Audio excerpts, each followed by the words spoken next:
আজকে মূলত আলোচনা হয়েছে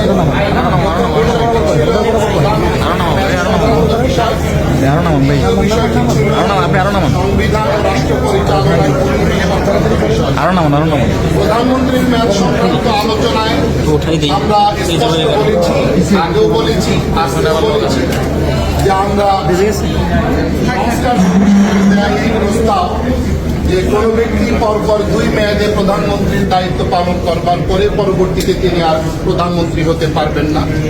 আমরা দলীয়ভাবে নীতিগতভাবে আমরা এই জায়গায় একমত যে এই প্রস্তাবের সঙ্গে আমরা একমত হয়েছি। এটা হওয়াই উচিত, কারণ মুখ পুড়ে গেলে দই দেখেও মানুষের ভয় লাগে। আমাদের অতীত অভিজ্ঞতা থেকে আমরা এই জায়গাটায় এসেছি যে আমরা এই প্রস্তাবে আমরা সহমত পোষণ করেছি। বাকি এই প্রস্তাবের সাথে আরো কিছু বিষয় আছে, প্রশ্ন আছে, বিতর্ক আছে যে এটা কখনো কখনো যদি 7 বছরে 2 মেয়াদ হয়, 8 বছরে 2 মেয়াদ হয়, নানা রকম প্রশ্ন আছে। সেখানে 10 বছর একটা মেয়াদের সুনির্দিষ্ট একটা টাইম ফ্রেম সামনে এসেছে। আমরা বলেছি না, আমাদের দলের পক্ষ থেকে 2 বছর মেয়াদ, এই পরিভাষাটাকেই আমরা স্বাগত জানিয়েছি, সহমত পোষণ করেছি এই জায়গায়। দ্বিতীয় বিষয়বস্তু যেটি ছিল সংবিধান ও রাষ্ট্র পরিচালনার মূলনীতি, আমাদের সুস্পষ্ট অবস্থান যে সংস্কার কমিশনের দেয়া যে প্রস্তাব আগে বহুত্ববাদ ছিল, সেটা তারা বিভিন্ন রাজনৈতিক দলের প্রস্তাবনাকে সম্মান জানিয়ে বা সেগুলো বিবেচনা করে সাধুবাদ জানাই। এখন সাম্য, মানবিক মর্যাদা, সামাজিক সুবিচার এবং গণতন্ত্র এই 4টি বিষয়কে তারা রাখার পক্ষে যে প্রস্তাব দিয়েছে আমরা একমত।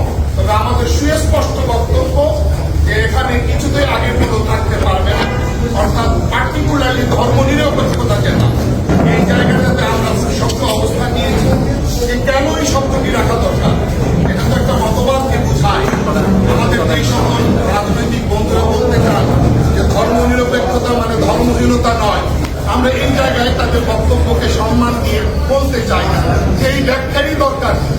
সুতরাং এমন শব্দ, এমন পরিভাষা আমরা ব্যবহার না করি যে পরিভাষা নিয়ে বিভ্রান্তি তৈরি হয় বা যে পরিভাষা নিয়ে বিভিন্ন জবাব দিতে হয়। বরং এই জায়গায় আমরা স্বাধীনতা, ধর্মীয় স্বাধীনতার কথা বলতে পারি, আন্তঃধর্মীয় সুসম্পর্কের কথা, সম্প্রীতির কথা বলতে পারি, যেটা বহুমতের সহ অবস্থানকে নিশ্চিত করে।